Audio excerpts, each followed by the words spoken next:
The silence in the enormous auditorium was heavy that day. We walked the same stage, wore the same gowns, and offered the same smiles for the cameras. But behind mine there was something colder. My parents had paid every cent of my sister's tuition while I worked nights just to keep up.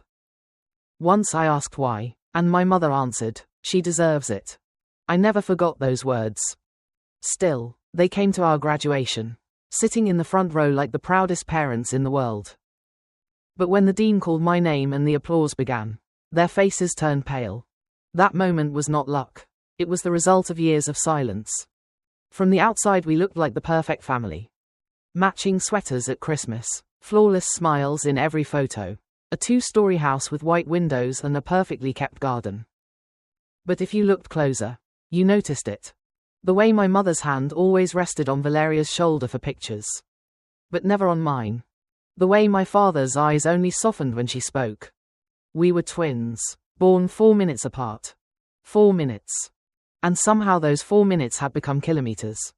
When I was a little girl and fell, scraping my knee, my mother handed me a napkin and said, "You're strong, Elena, you'll be fine." When Valeria barely whimpered, she dropped everything and ran to hold her. My poor baby. And that never changed. On birthdays Valeria received a brand new bicycle. I got hers, repainted silver as if that made it new. If she forgot her homework, my mother wrote a note. If I forgot mine, I received a lecture about responsibility. Small things, tiny cuts that over time taught me not to expect a bandage. In high school I stopped competing. I studied in silence, worked half shifts at a cafe, and saved every peso. Valeria spent weekends at the mall trying on dresses. She knew I could not afford them and still smiled as if it were not cruel. I told myself it did not matter, that being self-sufficient was a form of pride. Until our senior year. We both applied to the same university, the same major, accounting. The day the acceptance letters arrived, we screamed together in the kitchen. For a second it almost felt equal again. That night I heard my parents talking. I was coming down the stairs when I heard my mother say, "We will pay all of Valeria's tuition. Elena is smart, she will find a way. She always does." I felt my stomach drop. I gripped the railing, trembling, while my father replied, "She's independent, she doesn't need that much help." It was supposed to sound like a compliment, but it felt like a sentence. I did not confront them. What could I say? That I was tired of being the strong one? That I just wanted to be taken care of once in my life? Instead, I packed my suitcase in silence that August and made myself one promise. I would never ask them for money. University split our lives in two. Valeria got a nice dorm on campus. I rented a tiny room off campus where the pipes groaned every time the heater turned on. She called home asking for money for books. I took extra shifts at the library to pay for mine. On weekends she went to parties. I went to work. Sometimes I saw her on campus laughing with her friends, the sun catching her hair perfectly. She would wave and say, "You look tired, Elena, you should manage your time better." I smiled and kept walking, pretending it did not hurt. What she did not know was that every hour I worked, every sacrifice, was a brick in something they could not see coming. University did not change the pattern. It only made it louder. Valeria moved across campus as if it belonged to her, always surrounded by people, always laughing. She joined a sorority, bought new clothes, and talked about weekend trips. Her money came from home in weekly deposits my parents called support. My support came from the night shift at the library. I shelved books until midnight, my hands dry from cleaning chemicals, my eyes burning from studying afterward. While others slept, I wrote essays under the cold white fluorescent lights. Every morning I walked past Valeria's dorm on my way to work. Her window was almost always lit, music playing, girls laughing and singing songs about freedom. I wondered if she ever thought of me a few streets away. Counting every coin. Sometimes we met in the dining hall. She would sit across from me, too well dressed, too comfortable. "You look exhausted," she said once. "You should manage your time better instead of rushing around." She said it for my own good, or so she believed. I only smiled. "Maybe you're right," I answered, and finished my coffee in silence. The breaking point came a few months later. The payment deadline was approaching and I did not have enough. I called home. Not to beg, but to ask if they could help with a small part. Even as a loan I would repay. My mother answered. I could hear the television in the background. Laughter. Mom, I said carefully, I wanted to see if you and Dad could help me with part of the tuition this semester. Just a little. I'll pay you back. There was a pause so long it tightened my throat. Then her voice, calm and firm. Elena, we already paid for Valeria. She deserves it. For a moment everything went silent. The television, my thoughts, even my heart. I gripped the phone so hard my knuckles turned white. You don't deserve it. You're strong, she continued as if explaining something obvious. You'll figure it out. You always do. And she hung up. I looked at my reflection in the dorm window. The girl staring back did not cry. Her eyes were dry, but something behind them had closed, like a door shutting quietly. I thought of all the sleepless nights, all the childhood moments I had swallowed without a word, how easily they had erased me from their pride. That phrase did not break me. It built me. That night I went to the library earlier than usual. I organized shelves, cleaned tables, and made myself a silent promise. If they believed I did not deserve their help, fine, I would show them I did not need it. I would make them remember my name in a way they could never ignore. When dawn came and the first students arrived, I already had everything planned: scholarships, internships, every door I could knock on. I had stopped waiting for their approval. I was going to earn something they could never claim as theirs. I started arriving before sunrise, when the library was still closed and the world was quiet enough to think. That silence became my ally. I read financial analysis books under the light of my phone, memorizing formulas and charts until they became instinct. Tiredness stopped being an obstacle. It became my rhythm. It was then that I met Professor McLaughlin. He taught international financial reporting standards, a class half the students dropped because it was too dry. I stayed late one afternoon. After class he stopped me in the hallway. You seem to understand this well, he said. Where did you study before? Nowhere special, I answered. I just read a lot. He smiled. That's rare. I'm looking for an assistant. Someone organized and reliable. Are you interested? I almost said no. I was already working nights and barely sleeping. But something inside me whispered yes. Perhaps because for the first time someone saw me without comparing me to Valeria. Working with him changed everything. He treated me like a colleague, not a child. I helped him grade exams, create spreadsheets, and even corrected some of his slides. He noticed. You have discipline, he told me once.